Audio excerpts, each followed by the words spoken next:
What do you think, Joel? Do you think he has to say no at least until the crisis has passed and anything else would look shallow and self-serving? How could he not be thinking about running for president when he looks at Joe Biden? Well, yes, he has to say no regardless. It is worth asking the question. People are talking about it, but let's just take a step back and understand why before we get to the quality of the candidates. Joe Biden is stuck in his house in Wilmington, Delaware. He can't go anywhere. He has no reason to be in Washington. Nobody's traveling. Most of the country is not leaving their homes except for going to the grocery store, going to the pharmacy, seeing a doctor, and so forth. So there is nothing Joe Biden can do in terms of the things Joe Biden is best at as a candidate, meeting people, shaking hands, slapping people on the back, and so forth. He can't raise money, can't do anything. So he is stuck in a bunker. Same with Bernie Sanders. Bernie Sanders at least has played some role in the Capitol. He goes to the Senate, votes on things when they're in session.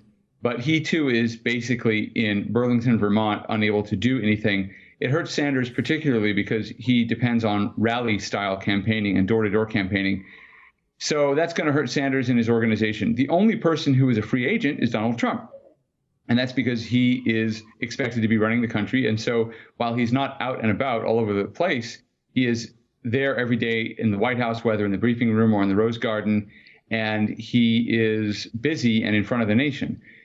The only reason Andrew Cuomo has come up is because Andrew Cuomo is also visible out there, expected to do things. Now, there are 49 other governors who are also out there. Gavin Newsom here in California is having daily press conferences. Other governors are as well. But Andrew Cuomo is in the media capital of the world. He's in New York City, so he's near all the cable news networks. Gavin Newsom, our own governor here in California, goes on Facebook Live and on local television, but he's not getting cable news attention. So Andrew Cuomo is there where all the news networks are. They can't really travel anywhere either. They're stuck in New York, so they get his daily briefings.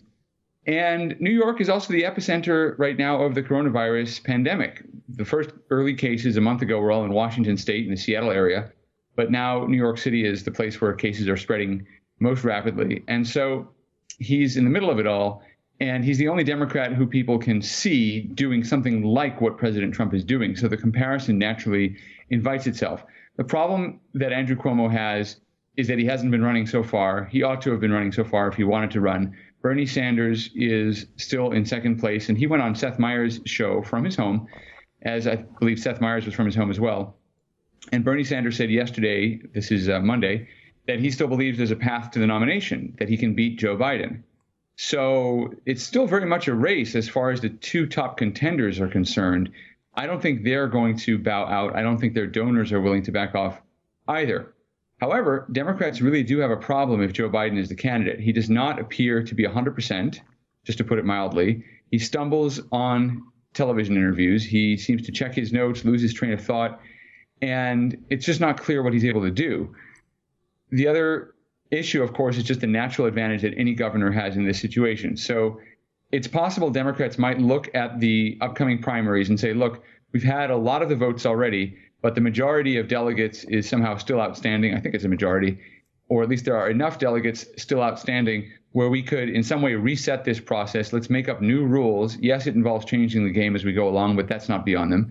They could say, we're going to change the rules. We're going to find a different way of nominating our candidate. And then they basically start the whole thing over with candidates who are at least able to campaign during the coronavirus pandemic. I could see that happening. And in fact, I would expect that sort of talk to increase over the next several weeks, because otherwise Democrats are basically stuck. Now, Joe Biden is ahead of Donald Trump by 10% in some national polls because the economy is doing very poorly. But when you compare them side to side, there really is no comparison. Donald Trump's been managing this crisis, and Joe Biden can barely manage a live stream webcast from his house. So it's going to be a problem for Democrats. They're going to have to address it. Nothing stays this lopsided forever. And I do think the party is going to have to come up with some alternative. I'd be surprised if they didn't at least find some way of making their candidates more accessible, more out there, maybe putting a governor as the vice presidential pick. That's going to be hard because Biden's already committed to picking a female candidate, and there aren't too many female governors who are Democrats, very short list.